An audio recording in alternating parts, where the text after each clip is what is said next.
Hey, and welcome back to Game Talk. I'm your host, Sam, and me on today I'm joined by Connor Hey guys. and Mike. Hello. And today we are going to talk about Xbox Game Pass. We have talked about Game Pass a lot on this show, but I don't think we've ever had a dedicated episode for it. And in the wake of the price increase, it seems like now is as good a time as any to talk about Game Pass. So, for those not in the know, if you were slightly confused by Microsoft's messaging, don't worry, we've got you covered here. Because it was a little confusing, I think. It was really But in a nutshell, there's going to be a new Game Pass tier called Game Pass Standard, which does not include day one games. That's the big differentiator there. Priced at $15 a month. Game Pass Ultimate increases to $20 a month. PC Game Pass increases to $12 a month. And Game Pass Console is now going to be discontinued for new users. So if you've still got a Game Pass Console subscription, you have it until it lapses. But then after that, Game Pass Console is gone. So it will either you can't force continue you to to the pay standard for the tier. I thought you could continue to pay. Like if you already had an account, they're going to kick you off. I think once your sub expires, then you have to move on to an existing tier. But if you would just never let it expire. Yeah, so that's was an my interesting understanding. question, right? So, yeah, I'm not sure about that. You might be right, but 'Cause again, I'll tell you- speaking to how confusing this change is, Right off the bat, I would never, ever pay for Game Pass without day one games. I would immediately be done. Like, it's $15 a month and you don't even get day one games. Like, no, that's not a good value at all. well, we can get into it, but that is Game Pass's biggest selling point as of right now, the day one games. It always has been, and it is expensive for Microsoft to provide that service, specifically the day one games, because it de-incentivizes people from purchasing games at full price, and the price of Game Pass does not make up for the cost of these games. So we see Microsoft, as the landscape is shifting, increasing the price of Game Pass rather than relying on more subscribers coming in. And I don't know. I know you are do you have Game Pass Ultimate, Connor, or PC Game Pass? Just Game Pass PC, because if you don't have a console and you don't stream, there's no reason to have Ultimate. Yeah, I also have PC Okay. Game Pass. Oh, I didn't know you had it, Mike. Okay. Yeah, the Starfield episode. I got Game Pass to play Starfield because I right, was yeah. not paying $60. Right. So in the wake of these changes, Mike, Connor, you guys are on PC Game Pass, which seems least affected out of all the changes. And I think smartly so, because Microsoft knows they can't change things up too much on the PC audience lest they lose them. I don't know about you, Mike. I think $14. I was thinking 15. 15 is like the hard max. If they tried to charge me $15 for this service, I'd cancel it tomorrow. It's not worth that to me. Not even close. $14, I also think I would cancel tomorrow. $12, they've still got me. I still think I'm getting $12 a month worth of value out of Game Pass. But I was like running the numbers, and Game Pass does not give me a $60 game that I want to play every 4 months. So it is not worth $15 a month to me. It would be cheaper for me to just buy the games I want at that point, and I would have them forever. And I feel the same way about console players. I think really, but Xbox Live makes that so messy, because Xbox Live is included with Game Pass. So I don't know about that, like a Game Pass Core or whatever. That makes it messier. But like, in the same way that Xbox knows that they could never get away with charging PC players for multiplayer, they know that they cannot raise the price on PC Game Pass very much. Because, I mean, one, PC players will just pirate the games, like, in a very real sense.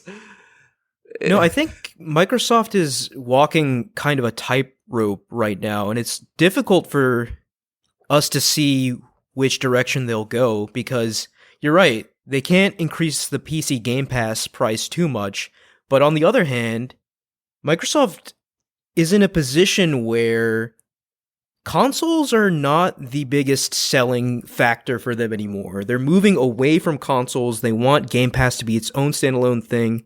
They want you to be able to play Xbox games anywhere, and that includes PC.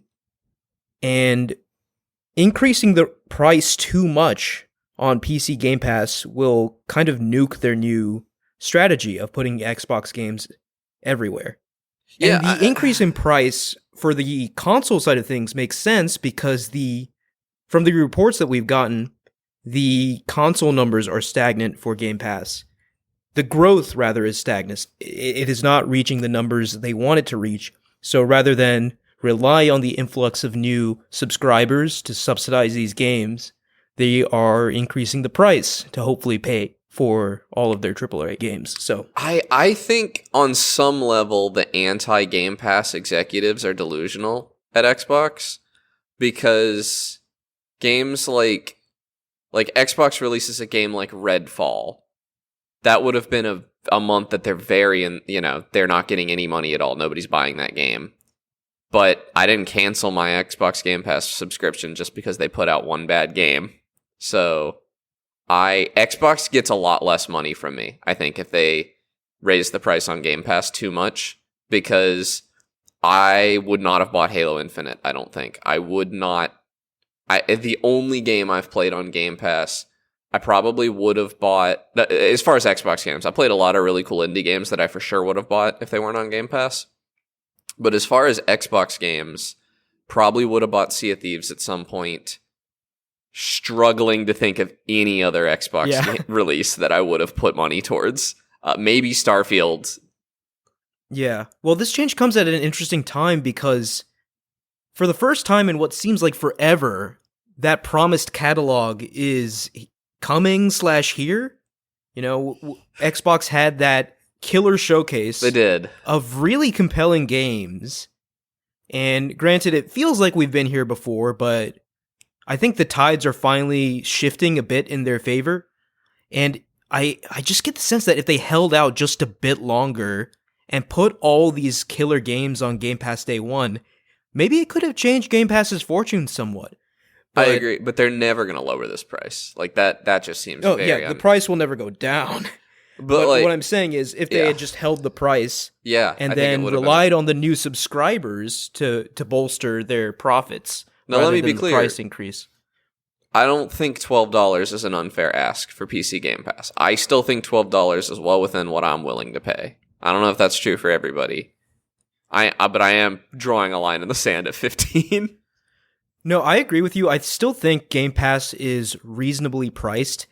But this is the beginning of what I'd like to call the Netflix strategy, right? Once Netflix's meteoric subscriber growth kind of slowed down and stalled, their strategy pivoted to, hey, we're increasing the price of Netflix like every year. I think there without is fail. A difference, though, between Netflix and Game Pass, which is that Netflix revolutionized how you watch movies. Like, I didn't have to drive to the store anymore. I didn't have to, Netflix, essentially, maybe this isn't true. I think pay-per-view might have existed.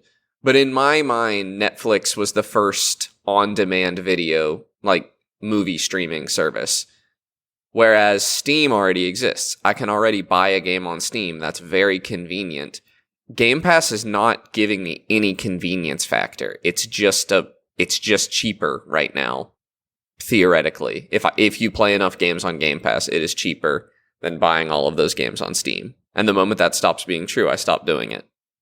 Plus, I really do believe that you can't map consumer habits between movies, TV, and video games one-to-one. You just can't. I agree, yeah, 100%. I really don't think people will flip through video games like they're flipping through Netflix's catalog. No. Video games are way more involved, require much more of an investment. Typically, when someone picks a game, they really do play that game and maybe one or two others for a while. I did that before I had Game Pass. Game Pass has had me just dip a toe into games, and I think game design has not caught up with that possibility, because they definitely a lot of modern games do not bother with a hook. They say by the time we've already got your $60, you're already hooked, and that doesn't work in Game Pass, because I'm not going to play through your hour and a half of boring garbage to get to the good part of the game. If I paid nothing for the game, I'm just going to uninstall it. But I have definitely just seen a game that looks vaguely interesting on Game Pass and installed it and played it for 35 minutes and then uninstalled it because I didn't like it. Right. Yeah. Which is, frankly, that's farther than I get in a movie in Netflix. I spend a lot of time just reading the description and cast list of movies on Netflix, never even watching them. But I wonder here, what do you guys think Microsoft hopes for this, right? In my mind, they are hoping that a lot of people get pushed onto the higher tiers of Game Pass. They want people to be like, okay, we want the day one games, so we're going to shell out more for that tier of Game Pass. Do you think that will come to pass? Or do you think people will be content with the, okay, we get games, but not on day one? I have a hard time understanding the Xbox console player mentality at all, I think.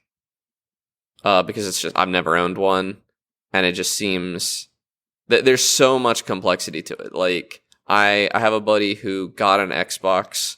Essentially, like, they had, like, the Xbox payment plan that was, like, $30 a month or something like that, contract, and you got a Series X and Game Pass Ultimate for the duration of that contract, which seemed like a pretty good deal. And, like, those people are going to be happy, and I imagine he's going to continue Game Pass Ultimate. But the players who are buying a Series S or something, they're probably going to do Game Pass Core. They're not as serious about it. I really don't know. I have a very small sample size in my life of people that play Xbox. Yeah, no, I'm very curious to hear the Xbox audience's reaction to this, because that really is what's going to dictate Microsoft's decisions going forward. Because I own an Xbox Series X, and I occasionally dip my toe into Game Pass Core just to get live to play Halo when my friends are feeling Halo-y. But that's the extent of it. I think I did get Game Pass Ultimate for $1 when they were doing that promotion, and I played Psychonauts 2, which was fantastic. God, that's a good game, yeah. But yeah, that's another thing too. I mean, I wonder at what point they stop doing the, hey, try Game Pass Ultimate for $1 for a month. That's already gone, isn't it? Yeah, that's probably already gone. I don't know. I'm pretty sure that's gone. Yeah. But what I'm saying is, I think Microsoft has pivoted from trying to attract new Game Pass subscribers to, okay, we have our audience now. How do we squeeze all the money out of them that we can? I hope not, because that would feel to me like they gave up long before. It made sense to me when Netflix made that call. Netflix had been growing their subscriber base forever. Something like 10 years, Netflix was growing their subscriber base. And Game Pass didn't do that. Game Pass is not ubiquitous in the PC gaming market. Not even close. I know a few people that have Game Pass on PC, but off the top of my head, me and Mike, I can't think of anyone else. They have not reached market saturation the way Netflix did. Everyone had Netflix. Yeah, I don't know. Like, you make a good point. It does feel a little bit like them giving up. I don't know if that's the case, but I'm not really sure what else they could do to attract new audience. Obviously, the core thing is the games, and the games they have coming look very appealing. Maybe it's just a case of too little too late, because especially after the Activision acquisition, Microsoft has all these new games, but also all this new cost associated with Activision, right? They have so many more studios, so many more mouths to feed, that they just need more money in their games division to support all of this. And you can bet your bottom dollar that's one of the primary reasons this increase is happening.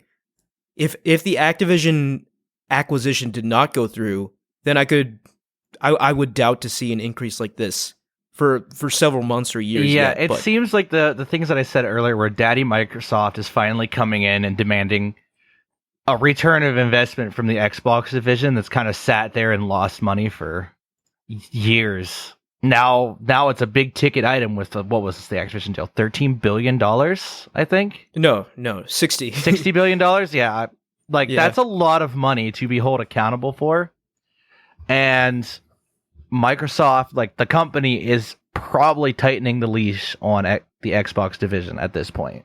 No, that makes a lot of sense, Mike, and that really goes in line with a lot of people like Jason Schreier. What they've been saying as well is that now the proverbial Eye of Sauron is on Xbox, because you can't just spend $60+ billion and just be another footnote in your financials, right? Like, now people are paying attention to you. So I agree with all that. All these factors.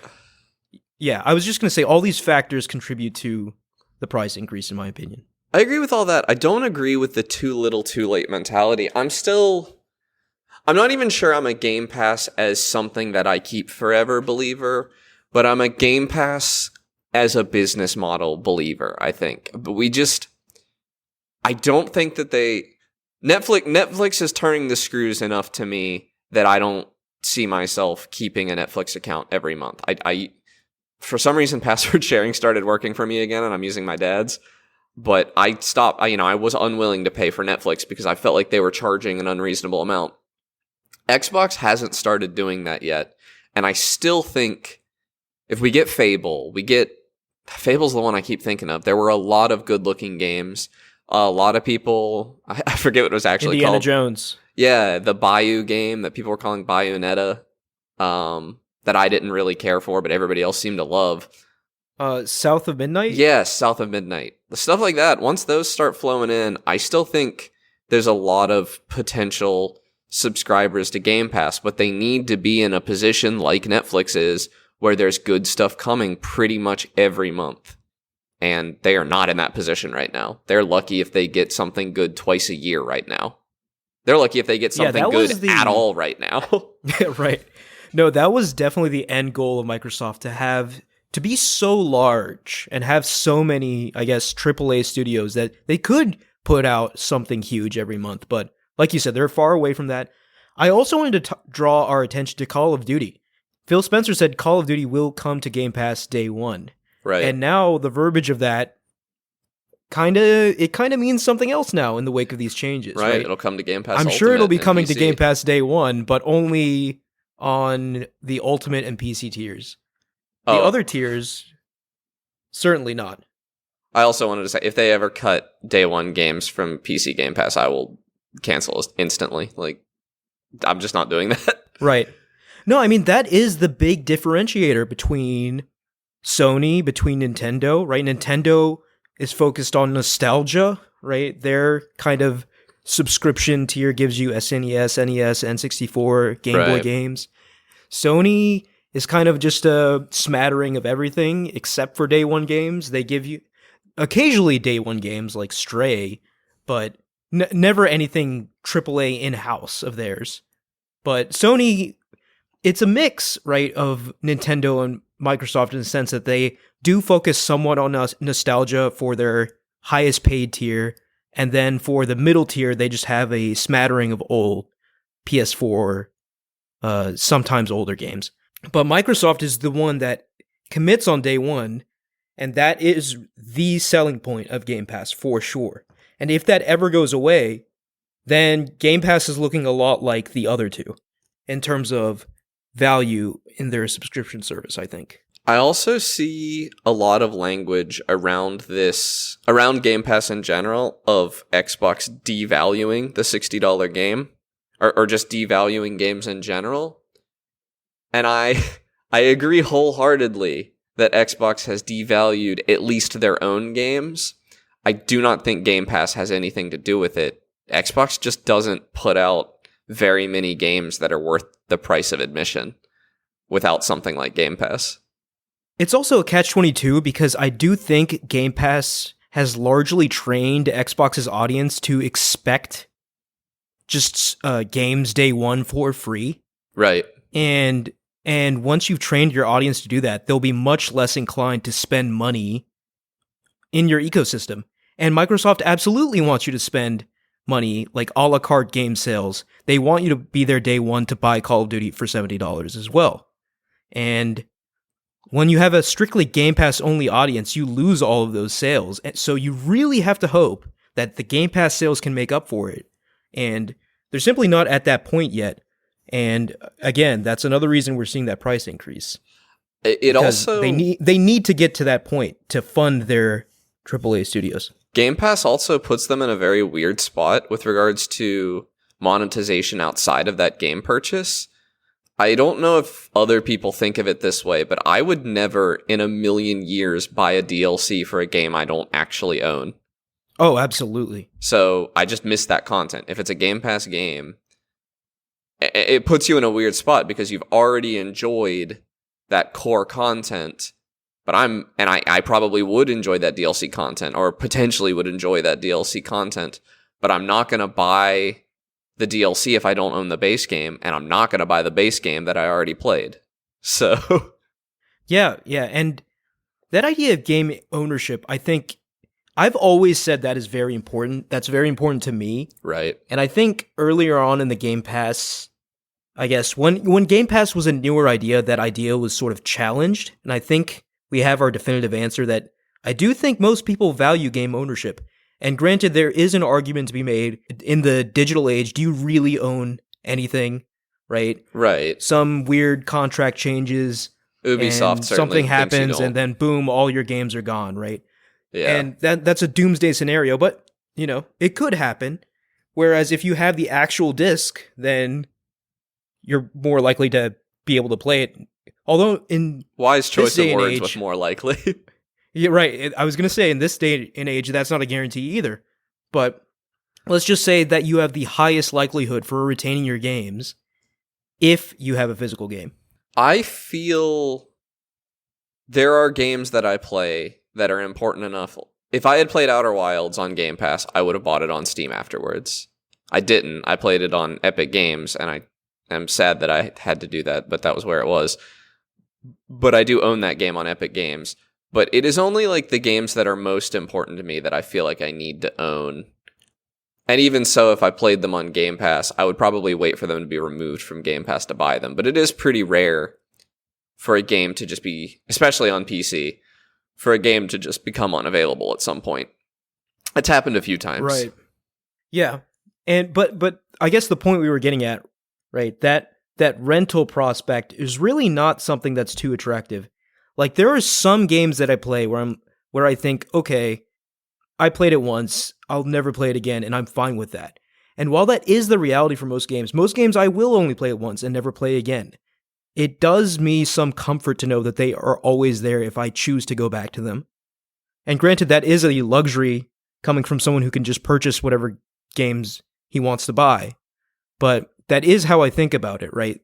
I don't want to rent things. I just wonder how widespread that is.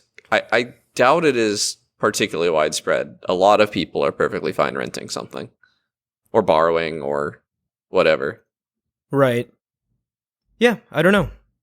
Be interesting to do a poll or something. I mean, Xbox is certainly gambling on it not being very important to people. Right.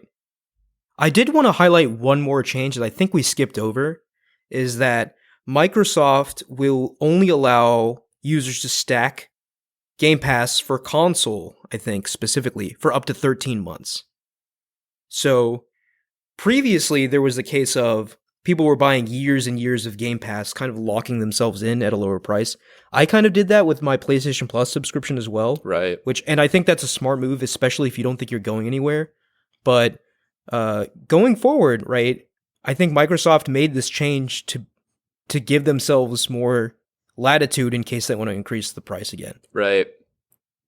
I just agree with you. I don't think it's very consumer unfriendly, the advances that they've made recently.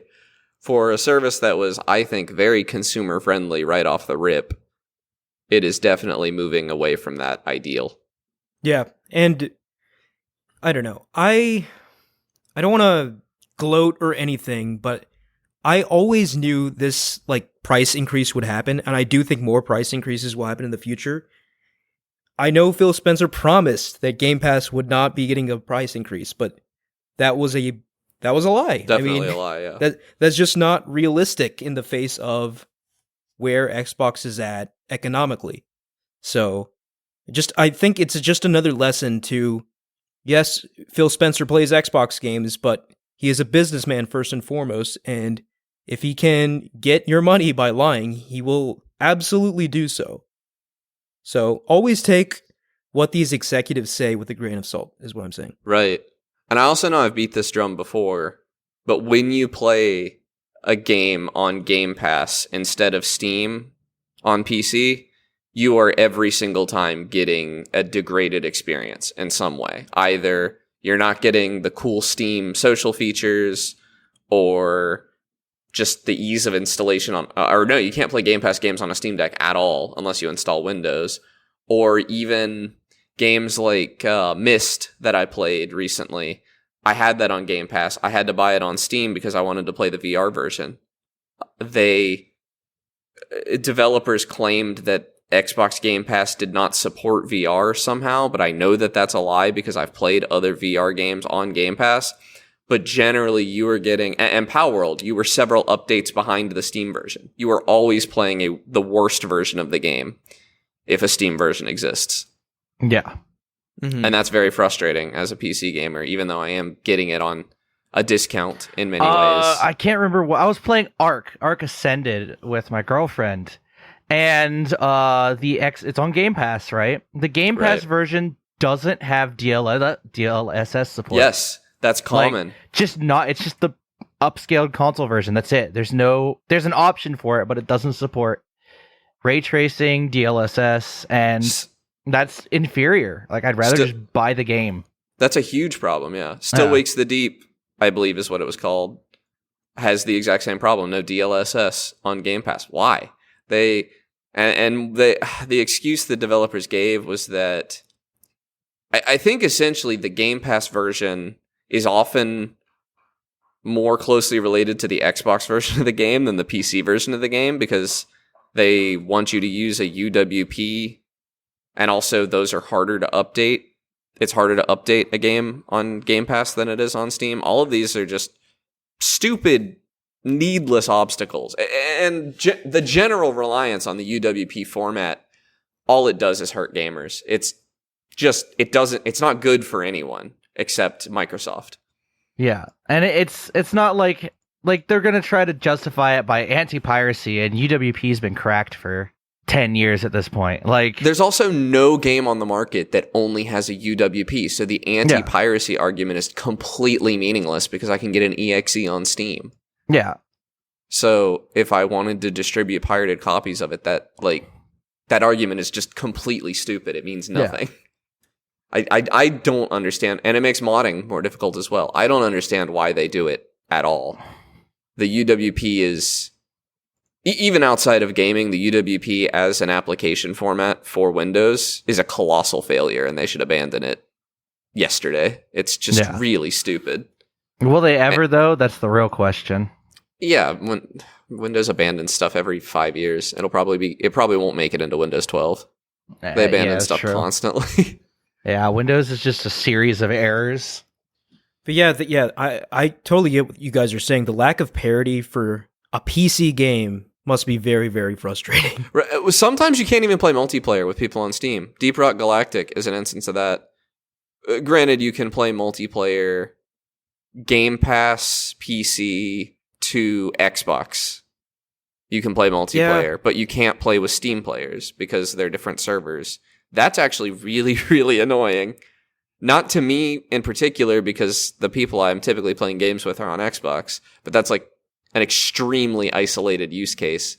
Most of the time, that's going to be annoying.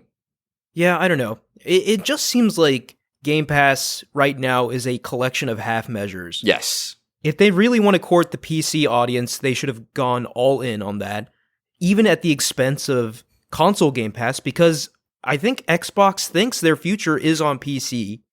They're right. And not only on PC, but other kind of streaming adjacent devices. So, yes, investing in PC would have been more prudent.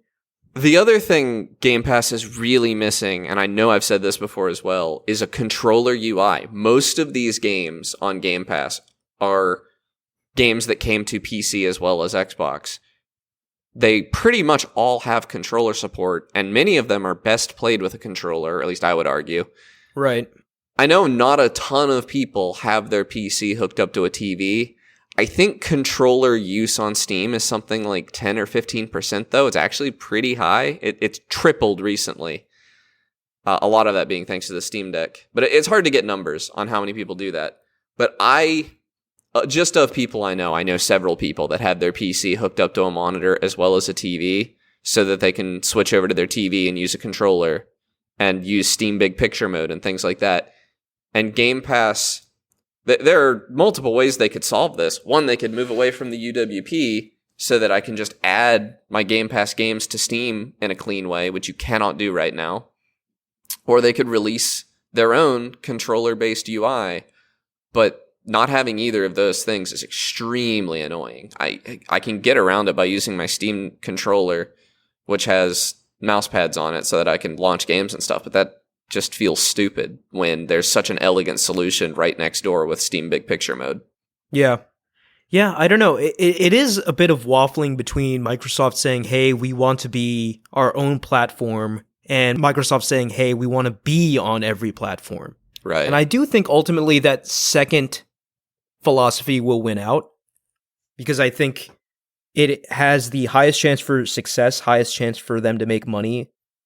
So I do think that's the route they'll end up going. And I do think that sort of struggle between those two identities, that struggle is the evidence of all the changes we've seen in Xbox over the past few years, honestly. Yeah. Between the acquisition, the evolution of Game Pass.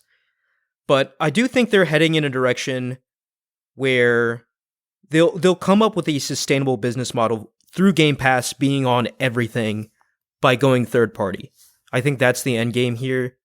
I just hope they don't increase the price too much before that happens, because that could really break everything. And to that point, I also kind of believe that if they had just stuck to their guns at that lower price point in a world after Indiana Jones, Fable, etc. come out, then maybe Game Pass would have been a better sell to more people. But I agree. I also, in a world where Game Pass goes third party, I'd love to see them do their distribution through Steam, because their app also just doesn't work fundamentally. It breaks on me all the time. And Valve has said that they're open to that, but when Valve says they're open to that, what they're saying is they're open to taking 30% of every Game Pass PC subscription price, I'm sure. And yeah. Xbox is clearly already hurting for money, so I don't see that ever happening. Yeah, I agree. Although I do think, I don't know, they need to crunch the numbers, but it ultimately might be more profitable for them to even give Steam a cut to reach that many more people. And they could probably negotiate it under 30%. Valve is known to give a better deal to games that sell a lot. It would definitely it would potentially raise that price barrier for me if it was integrated through Steam and I could play on my Steam Deck and have big picture mode and everything. Those are all features that I value very highly.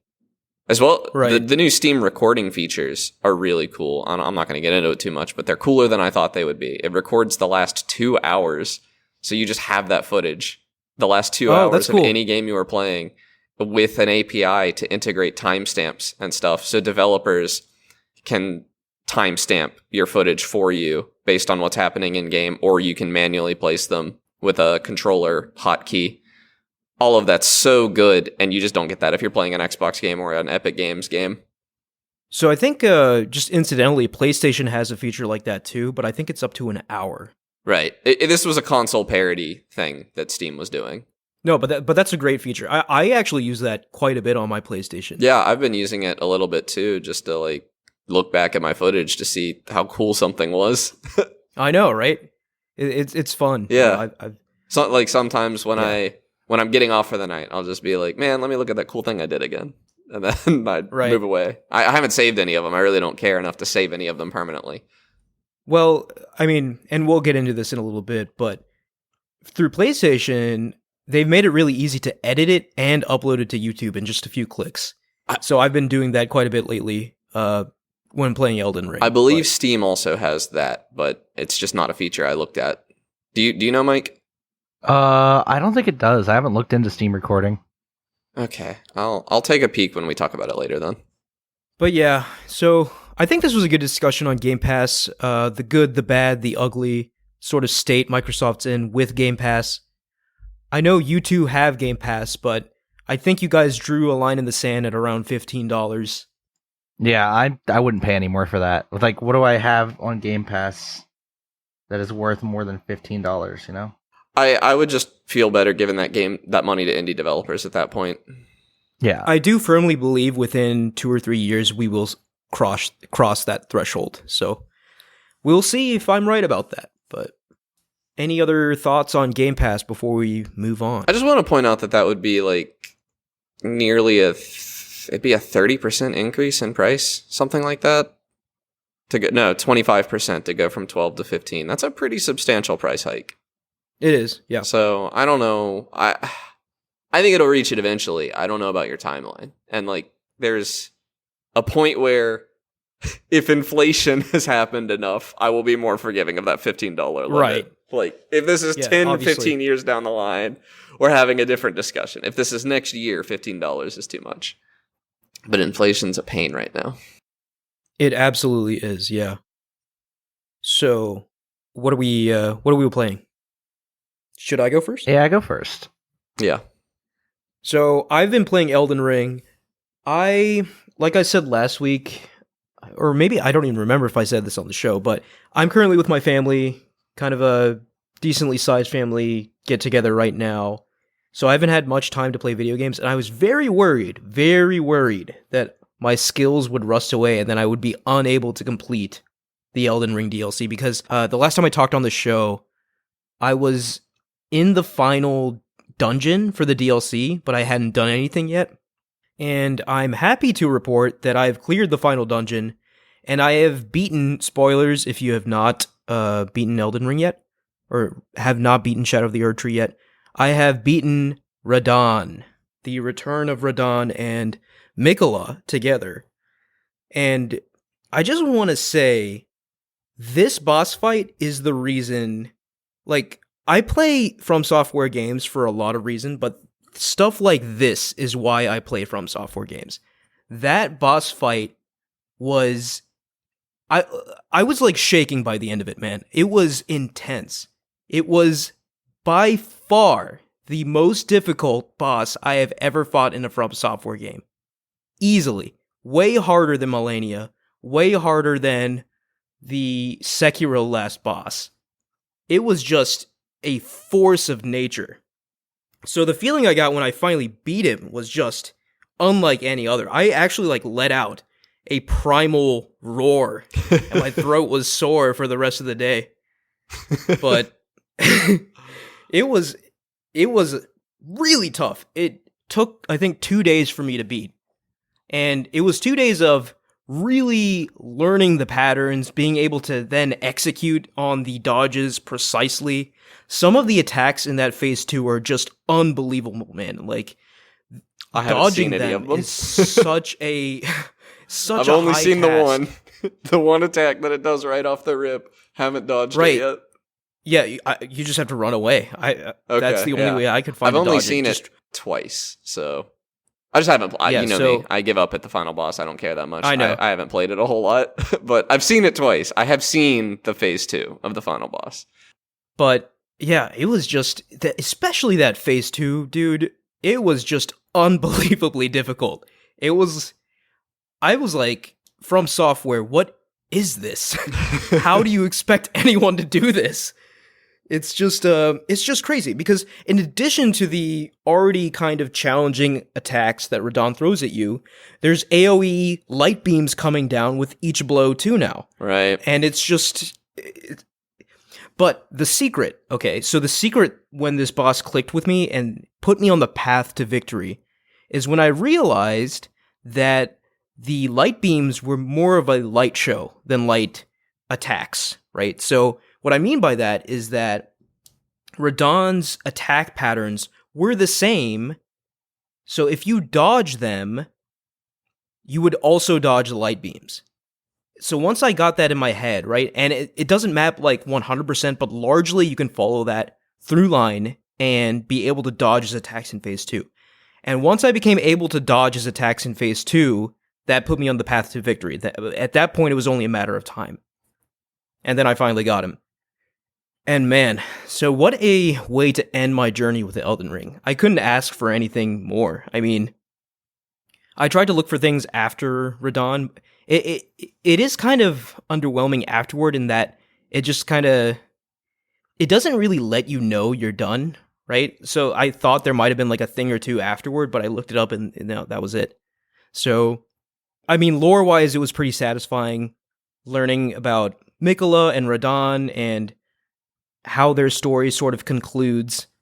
But yeah, I think the idea of the DLC is that you're just supposed to like plop right back into the main game, which is just wild to me. Right, you were just 'Cause, like- supposed to stop Mikola and Radon from becoming the Lord and God instead of you and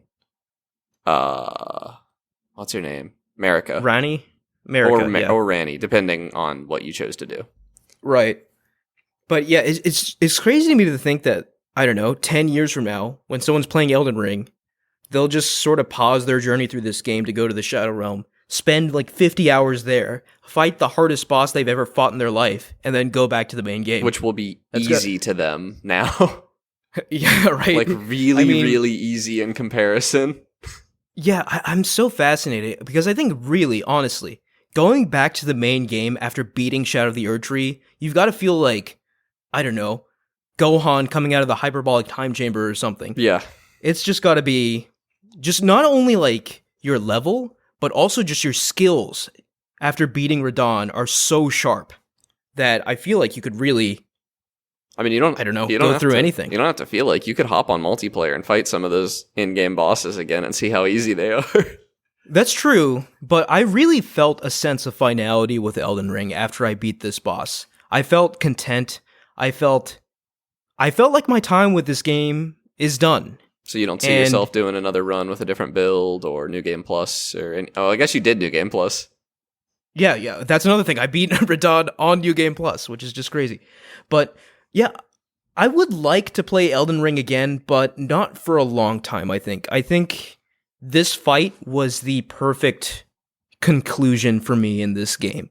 And it feels right to just move on to something else now. I will always look back at Elden Ring as, I mean, I don't think it'll ever leave my top 5. Currently, it is number 1 on my top 5 games of all time. But Elden Ring is such a special game to me, man. The exploration, that's even better somehow in Shadow of the Erdtree. Ooh, I don't know if I agree with that. You don't think the exploration in Erdtree is better than the main game? No, I think it's about on par.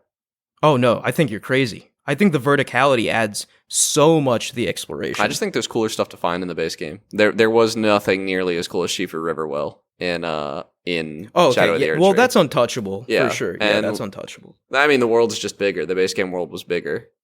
And there were more mini dungeons. There's just more stuff in the base game. So I have a hard time saying. I think that the exploration in Shadow of the Erdtree is way better than the back half of Elden Ring, but maybe not as good as the early Caelid and Limgrave part of the base game, in my opinion. Yeah, I don't know. I think the focused nature of it made it better for me. But again, I think there's an I argument don't either know. way. It is tough. It's close, but the exploration paired with those boss fights, and especially that final boss fight, just gave such an air of finality to me that I just feel like I'm ready to move on. Way better final boss fight than the base game. Oh yeah, the base game final boss fight Kind sucked. of a pushover, yeah. And that's kind of, I don't know, with the exception of Sekiro. It's typical. I was trying to think if there's other exceptions. But yeah, that is kind of a From Software thing, right? Where their final boss fights are a bit underwhelming. Like Dark Souls 3, the final boss fight pre-DLC was very easy. And then the final boss fight of the DLC was pull your hair out insane. Yeah, I mean, From Software has certainly upheld their reputation of their DLC content being some of their hardest. Right. This boss fight alone carries the difficulty. Yes. I mean, without this boss fight, without Radon at the end of this, the difficulty would be like a 6 or 7, maybe even lower out of 10. Yeah. But Radon single-handedly adds like 3 or 4 points to that score for difficulty. It is just unreal how hard that was. Man, I gotta tell you, like, my heart rate was through the roof when I was fighting that guy. And not just when I beat him, just like during the fight. It was so stressful. I would like to see how sweaty that controller was. Probably pretty sweaty. Pretty sweaty. But yeah, that's a wrap for me on Shadow of the Erdtree, a wrap for me on Elden Ring. Moving on to other games now. So, What have you been playing, Mike? I started playing Teardown recently. I bought it. Is it good? That game always gave me a weird, like you had too many options, so the game would be easy kind of vibe. I mean, being a heist game, you still have to kind of plan out your patterns of attack, especially early. Like, one of the first missions you get, I think it's like mission 3 or 4, you have to hit 3 switches in 60 seconds and get out of there. So Yes. I spent like, I don't know, 5-10 minutes setting up a route, spray painting like arrows for me to follow. That's fun. So that I could hit everything and escape. And I got out with like 10-15 seconds. Okay. It's interesting that it requires me to think about physics puzzles. Yeah. Like, Yeah, it's got a kind of Tears of the Kingdom almost vibe to it. Which walls do I smash down? I can't set too big of a fire, so I can't really I can't go through there and what's the word? Just blow up everything, because the game will punish me. It will start the alarm, the security will be called, and I'll have to do it in 60 seconds. Right. And if I'm not prepared for that, it's mission over. Yeah. So I can't just go smashing willy-nilly. I need to think before I start cracking through walls. It's been in my maybe pile for years now. I've always thought it looked really super cool. interesting. I need to play more of it.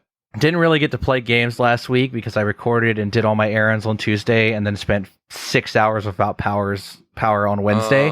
So tragic. It's been a little tragic recently. That's all I've been doing. I haven't played any video games this past week, I don't think. I played like an hour of Monster Hunter, which I'm not going to talk about anymore. I think everybody's tired of hearing that. I have been trying to do some game development, though. I looked into Unreal. I didn't follow. I watched some tutorial videos about Unreal. I'm really interested in. I don't know if into is what I'll say yet. I'm really into Lumen and Nanite. I think they're really interesting technologies, and it's particularly, I've always thought they were cool, but Digital Foundry pointed out how much work they can take out of the workflow for indie developers. And I hadn't really thought of that before, but they're right. The lighting, you just get ray traced lighting that's fairly performant for free, and you get Nanite, which essentially replaces the need for LOD for free. You don't have to think about that stuff anymore. And then I thought, well, I don't know how to work in 3D, and it turns out to work in 3D, you have to know how to draw. So I've been learning. Oh, yeah. I've been learning to draw. Oh, wow. Yeah, I drew as a kid. I drew in middle school and a little in high school and stuff. And, when you're a little kid, you draw. But I decided I was going to throw all of that away completely. I have a Samsung tablet with an S Pen, which is like that. That or an iPad with an Apple Pen work pretty well, or a pen and paper. But I'm a technology kind of guy, and I have the intent of making games with it. So a digital workflow just makes more sense for me to start with that from the beginning. And I have just been following absolute beginner drawing tutorials. I've learned what a Loomis head is, which is like a strategy for drawing heads that is easy. And that's most of what I've been doing. Drawing both 2D and 3-dimensional shapes and looking at like an object in my house and drawing it. And it's fascinating when you come to something like drawing without all of what I would call baggage. All of my previous drawing that I've done is bad, and I have just thrown that experience away essentially, other than maybe some of the muscle memory about being able to draw like a straight line. And it's interesting coming at it from that approach. And I'm not ready to share anything I've drawn, but I've made enough progress that I want to stick with it, which is something I never thought would happen. I've always been, I'm the programmer, I can't draw, I need someone to help me with that. And so I just want to say, anybody out there that doesn't think they can do it, I think you're wrong. I think if you actually sit down and approach it like something you know nothing about instead of something you know a little bit about, I think you'll find better results. That's fascinating. Yeah, I've always thought I was unteachable when it comes to drawing. I have zero natural drawing talent, But what you're saying is probably right, where if you break it down as a skill that you can learn in a series of steps, right, and learn the theory behind it, then perhaps even someone like me could do it. I'm approaching it more like an engineering sort of thing. Like the tutorials I'm following are all, and maybe this is how everybody does it, but I never took an art class or a good art class. I took one in a West Virginia school, I think, in middle school, but that hardly counts. But it's all about breaking an object you can see down into shapes that you can draw. Break it down into circles and triangles and squares, and then you draw those, and then you detail on top of that. And that reminds me a lot of how I approach engineering problems. So it all makes a lot more sense to me. And it's just been an interesting journey. It's not video games, but it will be video games. The entire point of this is for me to get back into video game development and eventually do all of this in 3D and have some fun with it. Yeah, I imagine it'd be so rewarding when you finally draw something and it's in your engine, it's in your environment, and you can actually see it, interact with it, all of that. For sure. And I there's plenty of room for me to be proven wrong, but I've actually done some 3D modeling before based on images that I did not create, and I actually don't find that as difficult as drawing in my mind. It's just easier to break down the shapes and stuff when you literally have a drop-down menu of primitives. You don't have to... It's not like I have to draw a cylinder. It's like I right-click and put a cylinder in, and that helps me get that shape. I'm not discrediting 3D artists. Obviously, advanced 3D modeling is very difficult. That's not what I'm trying to do, though. I'm trying to do low-poly indie stuff. So, we'll see if it ever goes really anywhere. Cool. Yeah, that's fascinating. Just it's when you truly try to do everything in a game by yourself, it's you learn that it's just a Herculean task, right? Right. I mean, there are people who make their entire career off of art and drawing, and that's just one of the several skills you need to make a game. So, for sure. But if you can get reasonably competent at each of those, maybe you can be one of those elusive single devs that put out a complete game all by themselves. Right, and you really don't need to be drawing. The thing about video games is when you... I don't need to know shading. I don't need to know... I do if I work in 2D, but if I'm working in 3D, I don't really need to know anything about shading because the game engine does the lighting for me. So... Right. I just have to draw it and then 3D model it, and as long as I keep it within my skill set, I think I can make something that looks kind of cool. Which is a little ironic because shading was one of your passions earlier. Well, yeah, I will write a shader. I will computationally shade the heck out of it. I'm just not going to do it with a pencil. Right. Yeah. We have technology. We have technology now. Game engines are becoming more and more accessible to the layman to make their own game out of it. I mean, even in 2D, you can get away with some bad shading in your art because all the major game engines have pretty competent 2D lighting. Well, I'm very curious to hear the end result of this journey. So, good on you, dude. All right. Are there any other games or whatever that we want to talk about? Haven't played any. All right. Well, I think that will do it for us this week. Thank you all for listening. You can follow us at Podcast Game Talk on Twitter, Instagram, and TikTok.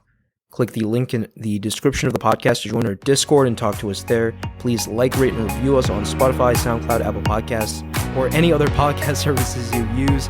Thank you, Connor and Mike. Yeah, see you guys next week. See you next week. Bye.